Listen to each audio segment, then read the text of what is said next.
모시고 안녕하셨습니까? 오랜만에 제가 다시 설교를 하게 됐습니다. 인간이 행복하기를 원하는 사람은 아마 없을 겁니다. 그러나 그게 뜻대로 되지 않고 여러 가지 참 살다 보면 모든 일이 있어가지고 좀 어렵습니다.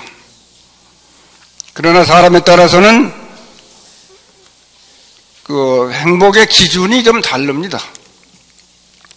어떤 사람은 호의호식하는 게 행복이라고 생각하고, 어떤 사람은 아무것도 없어도 마음이 행복하면 또 행복하다고 합니다. 그래서 오늘 설교 제목을 행복하자면 덕을 가꾸자는 제목을 가지고 말씀드리고자 합니다. 행복하기를 원한다면 먼저 덕을 쌓아야 합니다. 덕이란 그 사람의 몸에 배어있는 선업입니다. 선업을 쌓는 것이 무엇보다도 소중한 것입니다. 덕이 없이 많은 재물을 얻으면 그 재물이 반드시 그 사람을 파멸로 이끌어갑니다. 덕이 없는 사람이 사업을 열면 한때는 잘 되는 듯이 보여도 어느 날에가 반드시 실패의 고배를 들게 됩니다. 덕이 없는 사람이 높은 지위에 있으면 직권을 남용해서 세상에 추문을 남기기 쉽고, 덕이 없는 미모의 여인은 타락하기가 쉽습니다. 선업을 쌓는 것, 덕을 빛나오게 하는 것은 매우 어려운 일인가 하면 그렇지 않습니다. 좋은 일, 착한 일 하는 것이 선업이 되고 그것이 모여 덕이 빛나오게 되는 것이니까 특별히 어려운 일이거나 괴로운 일이 아닙니다. 직장에 나가는 사람, 직장 일을 성실하게 행하는 것이 선업이고 덕을 가꾸는 것이다. 오늘도 직장에 공헌하게 해주는 자신의 육체에 감사하고, 일자리를 주신 기업의 사장에게 감사하고, 이 일을 통해서 사람은 능력을 키우게 되고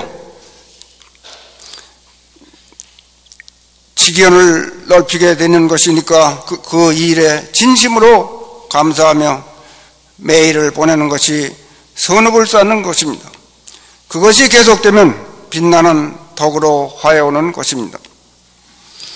가정을 지키는 주부도 집안의 일 하나하나에 감사하고 정성을 다하는 중에 선업이 나날이 쌓여 자신의 일부가 돼서 빛나오는 것입니다. 그것이 덕입니다. 어려운 것은 하나도 없습니다. 만약 남이 나를 믿어주지 않을 때에는 상대방을 원망할 것이 아니라 모든 사람이 나를 믿을 수 있도록 덕을 닦고 덕을 행하는 믿음직한 사람이 되도록 노력해야 합니다. 덕이라면 남을 이롭게 하고 남을 위하는 것이기에 자신의 영고 화복을 논하지 말고 서로를 위하는 마음에서 사람을 대할 때는 높은 채, 아는 채, 잘난 채 하는 괴력한 성질부터 없어야 합니다. 대신사께서 수동문에 말씀하시기를 믿을 신자를 풀어보면 사람의 말이라는 뜻이니 사람의 말 가운데는 옳고 그름이 있는 것을 그 중에서 옳은 말은 취하고 그런 말은 버리되 거듭 생각하여 마음을 정하라.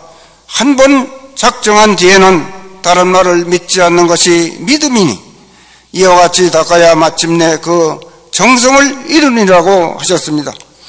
그리고 해월신사께서도 법설에 말씀하시기를 말은 행할 것을 돌아보고 행동은 말한 것을 돌아보아 말과 행동을 한결같이 하라. 말과 행동이 서로 어이면 마음과 하늘이 서로 떨어지니라고 하셨습니다. 그러므로 우리는 스승님의 말씀을 명심하고 말을 할 때에는 반드시 옳고 바른 말인지 거듭 생각하여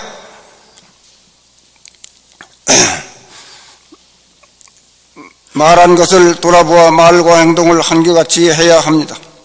만약 말과 행동이 서로 어기면 마음과 하늘이 서로 떨어지니라고 하셨으니 말 한마디 하는 것이 얼마나 중요한가를 새삼 느낄 수 있을 것입니다.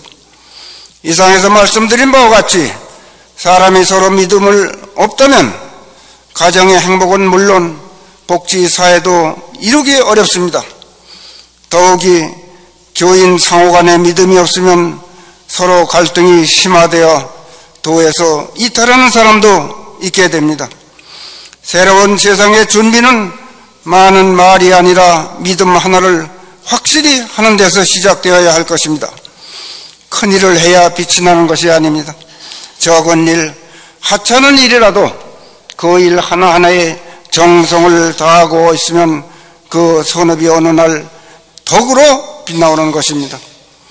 하루에 몇 번을 하는 집안의 청소라고 하더라도 이렇게 청결하고 말끔히 청소하고 정돈해서 가족들의 생활을 상쾌하게 해드리자고 하는 정성으로 행하는 청소는 집안을 청결하게 할 뿐 아니라 자신의 마음을 맑게 정화하게 되는 것으로 그것이 선업이 되고 진리의 수행이 되는 것입니다.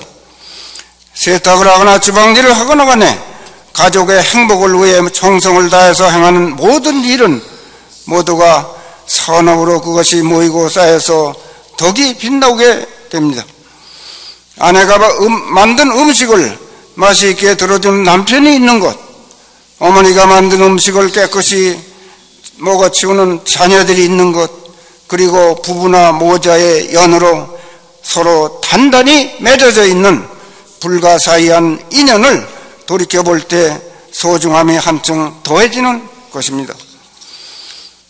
그래서 매일 만드는 음식이지만 매일 만드는 것이 아니라 오늘 저녁 음식은 영겁을 두고 단 한 번밖에 없는 전무후무한 요리라고 생각해서 거기에 온 정성을 다할 때 그것은 매일 반복하는 다반사가 아니라 절대의 지금을 사는 완벽한 생이 되는 것입니다.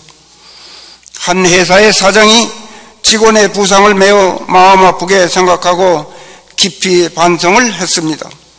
부상당한 직원은 혼전의 여성이었습니다. 그는 얼마나 상심했을까. 미래의 부푼 꿈이 이대로 시들어버린다면 무엇으로 보상할 수 있을까 하고 자책에 잠겨있는 중에 내가 덕이 부족했기 때문이다, 좀 더 완벽을 가하지 못했기 때문이다 하는 생각이 들어 다음 날부터 새벽에 일어나서 세수를 하고는 기도를 올리면서 마음을 정화하고 인격의 연마에 정진을 하자고 결심한 것입니다. 매일 계속해서 1년 가까이 묵묵히 덕을 쌓는 생활로 일관해온 것입니다. 그런데 돌이켜보니 그 이래로 다시는 사원에게 사고가 일어나지 않은 것입니다. 뿐만 아니라 회사가 비약적인 발전을 거듭해서 매상이 수천억 원에 달하고 있었습니다. 소규모의 회사가 재벌급으로 성장하고 있는 것입니다. 부라고 하는 것은 그 사람의 인격, 심덕의 높이에 비례하는 것입니다. 사원 한 사람의 부상도 자신의 일처럼 생각해서 마음 아프게 받아들이는 덕이 있고 인격이 있어야 하는 일도 잘 되는 것입니다. 그 덕 앞에 재물이 끌려오는 것입니다. 덕이 물질화하는 현상을 일으켜서 재물이 되고 건강이 됩니다. 선과 덕이 하나이고 덕과 복이 하나입니다. 그래서 덕이 없이 부를 이루어 보아도 결코 그 부가 행복으로 화해오지는 않습니다. 실화를 소재로 한 소설에 다음과 같은 대화가 있었습니다. 한 청년이 덕이 높은 스님을 찾아왔습니다. 무엇 때문에 나를 찾아왔는가? 어떻게 살면 되는지 지도를 받고 싶습니다. 지금까지는 어떻게 살아왔는가? 아무것도 모르고 살아왔는가? 예, 모른다고 해도 누워있는 채로는 살 수 없었을 터. 쌀을 먹고 살았을 테지. 25년간 쌀을 먹고 살아오며 그 쌀을 누가 만들었는지 알고나 먹었는가? 농부가 먹었습니다. 이름이 뭐라고 하는 농부지? 모르는가? 이름도 모르고 먹었으니 인사를 드릴 수 없을 테지. 25년간이나 신세를 줬으면서 한마디 인사를 한 일이 없다. 그보다도 인사를 드려야 한다는 생각조차 없었을 테지. 그처럼 은혜를 모르는 인간이 어떻게 살아야 하는지 가르쳐 달라는 건방진 소리를 할 수 있다고 생각하는가? 세상은 서로 도와가며 살고 있는 것이다. 누구를 위해 조금이라도 도움이 되는 일을 하면 돌고 돌아서 그것이 농부에게로